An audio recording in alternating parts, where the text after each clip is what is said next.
Olá, pessoal. Meu nome é Thalita, sou professora de embriologia e na aula de hoje a gente vai ver um pouquinho sobre a placentação nos animais domésticos. Então, a placentação, conforme a gente viu já especificamente para o ser humano, a gente vai ver que em outros mamíferos, especialmente os animais domésticos, a gente vai ter a implantação gerando tipos diferentes de placentação, ou seja, essa placentação ela vai depender do tipo de implantação. Como que a implantação ela pode ser? Ela pode ser de duas maneiras.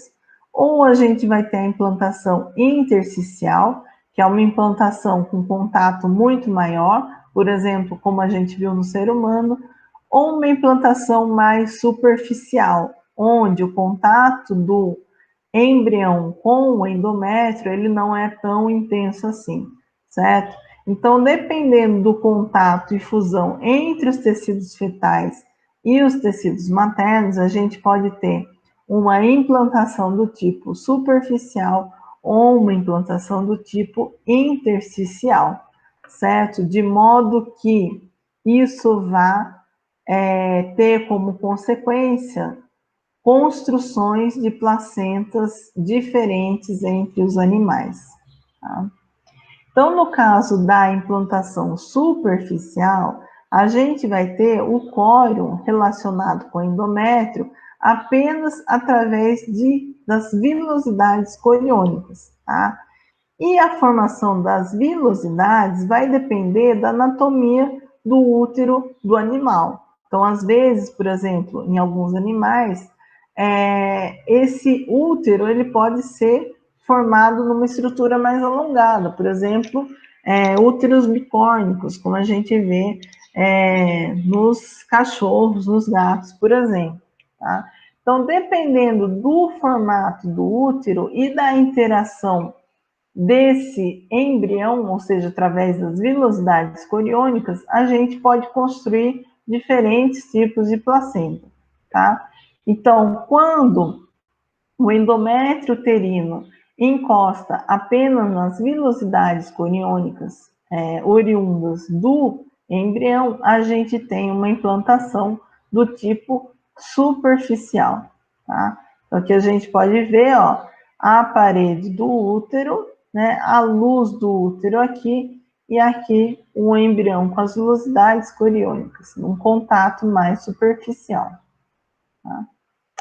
Bem, as placentas dos mamíferos, elas podem ser divididas de acordo com vários critérios, tá? Um deles é em relação à natureza dos tecidos embrionários que vão contribuir para a formação dessa placenta.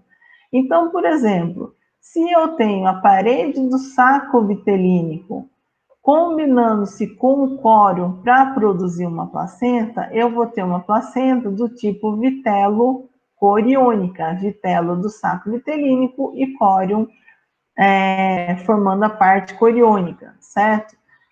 Que animais que a gente vai ter isso? Por exemplo, nos carnívoros e nos equinos, tá?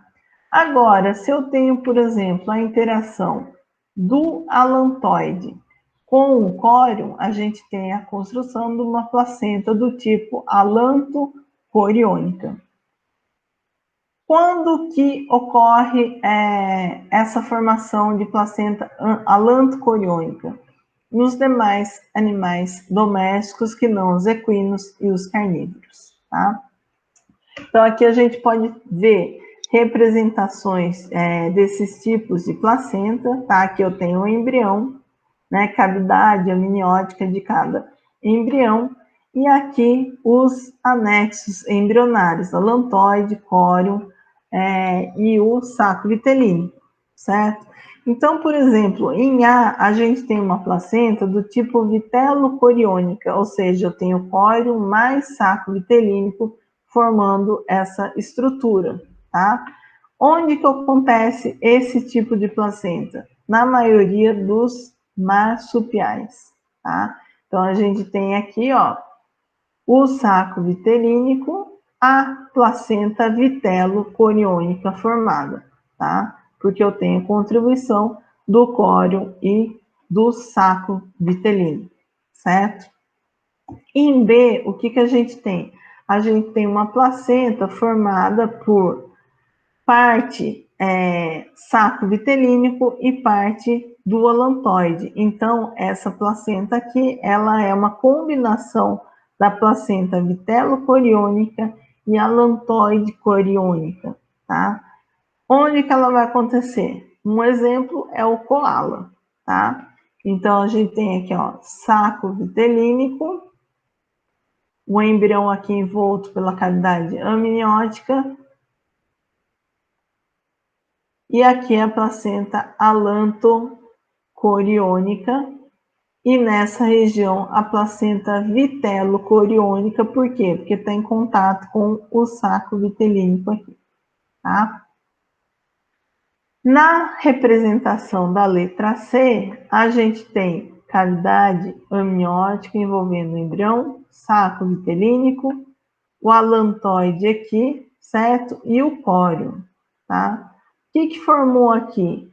Formou uma placenta do tipo alantocoriônica, ou seja, interação do alantoide e do córeo, tá? Essa placenta alantocoriônica, ela já é mais invasiva, tá?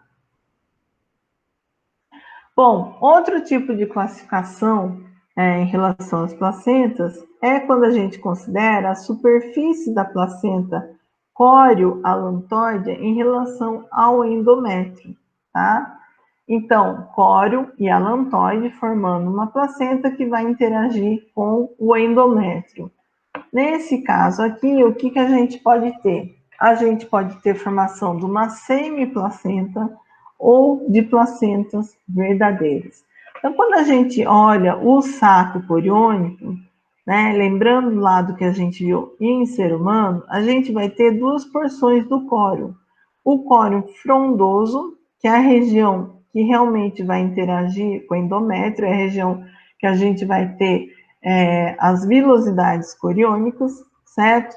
E a região oposta aqui, por exemplo, é a região do córeo liso, na qual a superfície é lisa. Tinha até vilosidades ali, mas com o crescimento do embrião, essas vilosidades se degeneraram e o córeo se tornou liso, ou seja, essa região do córeo, ela não vai participar da formação da placenta, tá? Então, existem vários autores que fazem esses tipos de classificação de tipos de placenta, e um deles é o Strauss.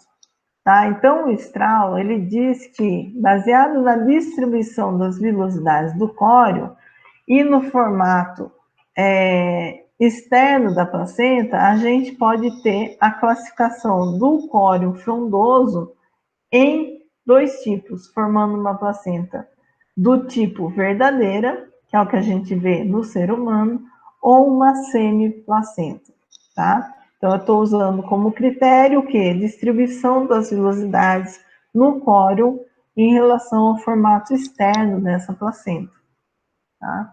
Então, quando a gente observa a semiplacenta, o que a gente nota? A gente nota que as vilosidades, elas podem estar por todo o córeo, fazendo com que o córeo frondoso, ele apresente vilosidades dispersas de modo difuso, ou seja, por toda essa placenta, eu vou ter vilosidades coriônicas, formando uma placenta do tipo difusa, tá?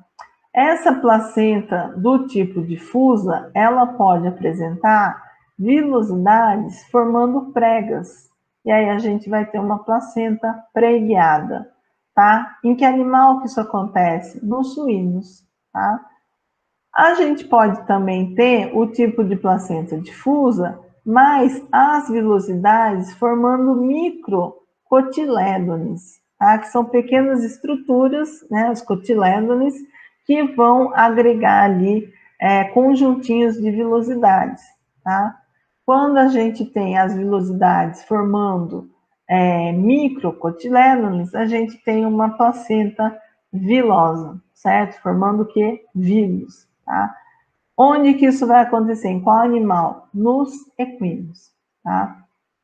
Mas a gente também tem as vilosidades quando elas podem estar organizadas em cotilédones, né? Que são estruturas maiores que vão apresentar ali essas vilosidades. E aí a gente vai chamar essa placenta de placenta cotiledonária, tá? E essa placenta é observada, por exemplo, nos bovinos. Então, aqui a gente tem algumas imagens mostrando o tipo de semiplacenta. A placenta difusa, como a gente pode ver, ó, as vilosidades estão espalhadas por toda a dimensão dessa placenta, certo? A gente tem o feto aqui, ó, no caso, uma zebrinha, e aqui um feto de um cavalo e a placenta aqui, a semiplacenta do tipo difusa, tá? Então, em quais animais a gente encontra isso? Nos equinos e nos suínos, tá? Na placenta cotiledonária, né, que é um tipo de semiplacenta também, o que a gente pode observar? Essas estruturas, ó, parecem uns gominhos, né, que são os cotilédones. Nesses cotilédones, a gente vai ter as vilosidades coriônicas, tá? Esses cotilédones, eles podem formar numa projeção ou numa depressão. Quando a gente tem uma projeção, a gente tem um cotilédone formado de forma convexa, tá? Que são os cotilédones encontrados nos bovinos. Mas se esses cotilédones, ao invés de estarem se projetando, né, para fora, eles estiverem sendo internalizados, a gente tem o formato de um cotilédone no formato côncavo. E aí a gente vai ter isso ocorrendo nos caprinos, tá? Então a gente tem aqui, ó, uma representação de uma semiplacenta do tipo cotiledonária, os cotilédones aqui, e uma foto de uma placenta real, certo? Então é bem nítido aqui, ó, os cotilédones formados, tá? E novamente, ó, a placenta cotiledonária, né? Então, em cada cotilédone aqui a gente tem as vilosidades coriônicas, a gente consegue ver o feto aqui desse bovino. E aí a gente parte para as placentas verdadeiras, né? Então, no caso das placentas verdadeiras, a gente vai ter as vilosidades formadas em uma única região desse tecido placentário, tá? Então, o córium frondoso, ele pode se organizar de forma discoidal, como a gente viu no caso do ser humano, né? Então, a placenta, ela é um disco, né? As vilosidades coriônicas permaneceram ali somente numa região formando um disco, ou a gente pode ter essa placenta formando um cinturão ao redor do embrião, né? E aí a gente vai chamar essa placenta de placenta zonária, tá? Então, onde que a placenta zonária vai acontecer? Vai acontecer nos cães e nos gatos, tá? Então, tem aqui ó, um embriãozinho de um cachorro, né? Um feto de um cachorro, e aqui a placenta zonária formando esse cinturão, tá? O restante do córium, ele é liso, tá? No caso da placenta discoidal, né, que a gente tem o córium frondoso, né, as vilosidades coriônicas organizadas numa placa discoidal, a gente vai encontrar, além do ser humano e dos primatas, também nos roedores, tá? Então, aqui eu tenho, ó, um embrião de um roedor, né, de um camundongo, e aqui uma placenta do tipo discoidal. Tá?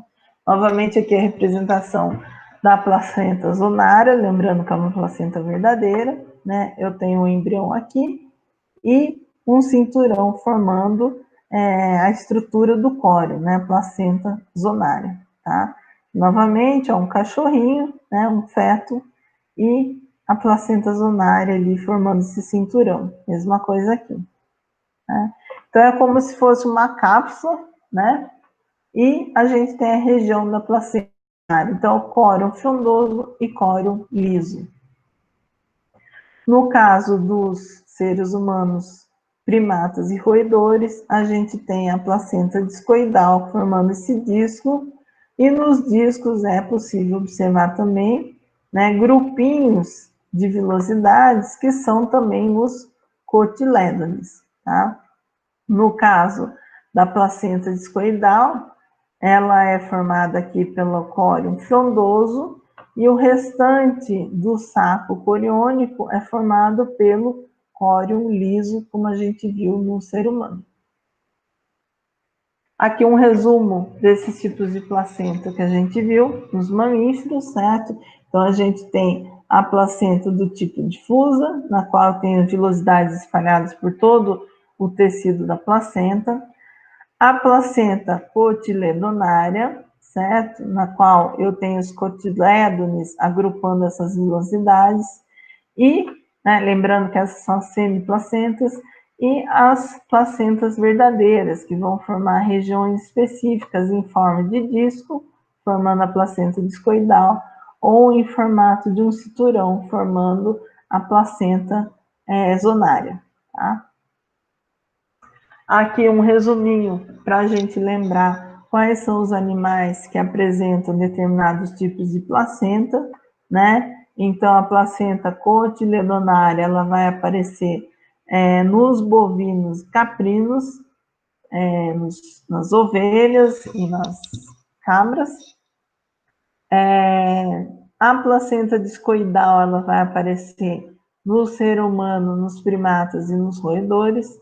A placenta zonária vai aparecer nos cães e nos gatos, e a placenta difusa nos equinos e nos suínos. Lembrando que esse tipo de placenta difusa e cotiledonária são as placentas, as semiplacentas, e a zonária discoidal são as consideradas placentas verdadeiras. Uma outra classificação que existe em relação à placenta é o número de camadas de tecidos que vão separar a circulação materna da circulação fetal. Então, segundo um outro autor, agora a gente vai falar do Grossman, o que a gente tem? A gente tem diferentes níveis de contato, né, mais superficiais ou mais intersticiais em relação ao tecido materno e o tecido fetal, né? Então, se eu tenho o epitélio do uterino em contato com o córeo, não havendo destruição desse epitélio, né, do epitélio do endométrio, a gente tem um tipo de placenta chamado, né, de epitélio corial. Onde que isso vai acontecer? Na égua e na porca, tá? Então, o contato é mais superficial. Agora, se a gente tem as vilosidades entrando em contato com o tecido conjuntivo da mãe, ou seja, atravessou o epitélio e chegou no tecido conjuntivo, a gente vai ter uma interação do tipo conjuntivo corial. Isso vai acontecer nos ruminantes, tá? No caso, se essas vilosidades elas vão entrar em contato com o endotélio dos vasos sanguíneos maternos, ou seja, como que essa vilosidade atingiu o endotélio do vaso sanguíneo?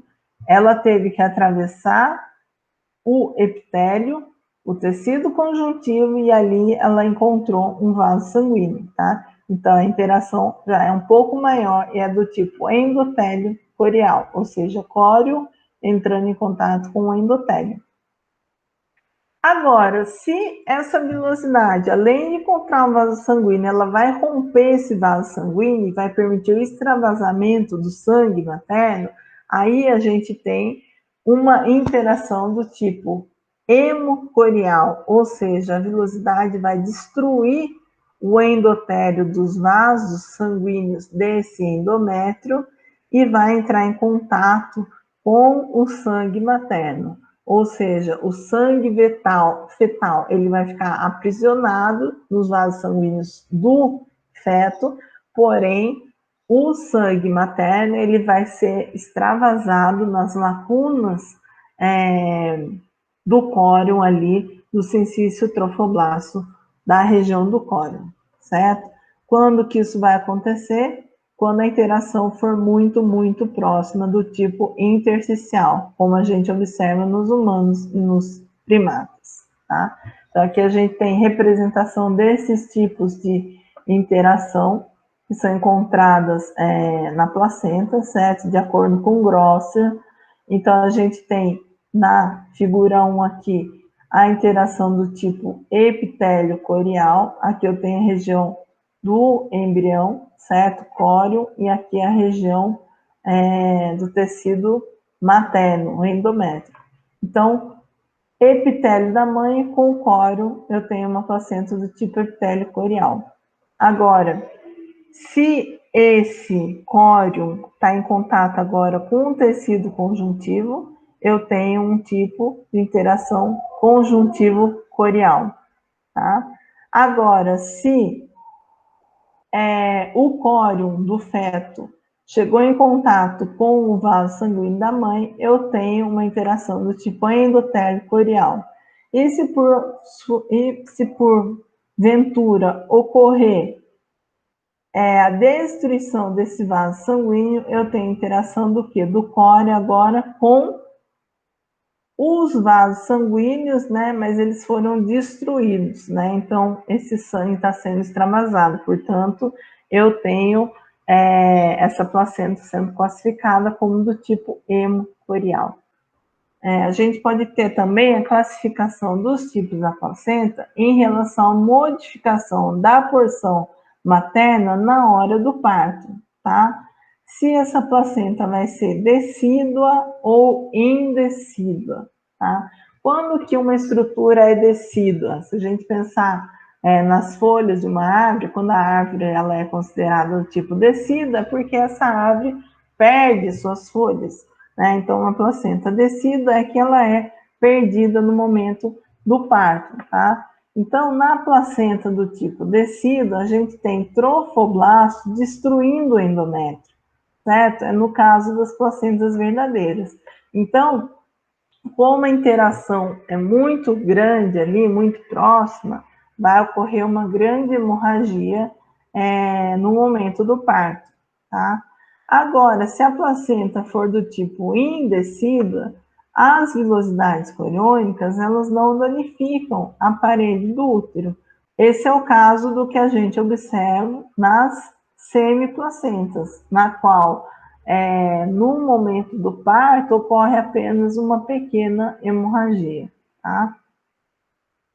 Então, aqui a gente tem essas interações da placenta decídua e indecídua, certo? Aqui a gente tem a vilosidade coriônica, o córeo do feto, e aqui o tecido materno, endométrio, certo? Epitélio do endométrio, e aqui conjuntivo do endométrio com os seus vasos sanguíneos, tá? Então, se a interação é mais superficial, correndo de epitélio com epitélio, a gente tem uma placenta do tipo epitélio corial. Agora, se isso é mais profundo, a gente tem, constando aqui o córeo no conjuntivo do endométrio materno, a gente vai ter uma placenta do tipo conjuntivo corial. Se o córeo encostou no vaso sanguíneo, a gente tem uma placenta do tipo endotélio corial. Se o vaso sanguíneo for rompido, a gente tem interação do córeo com o sangue materno, formando uma placenta do tipo hemocorial. Tá?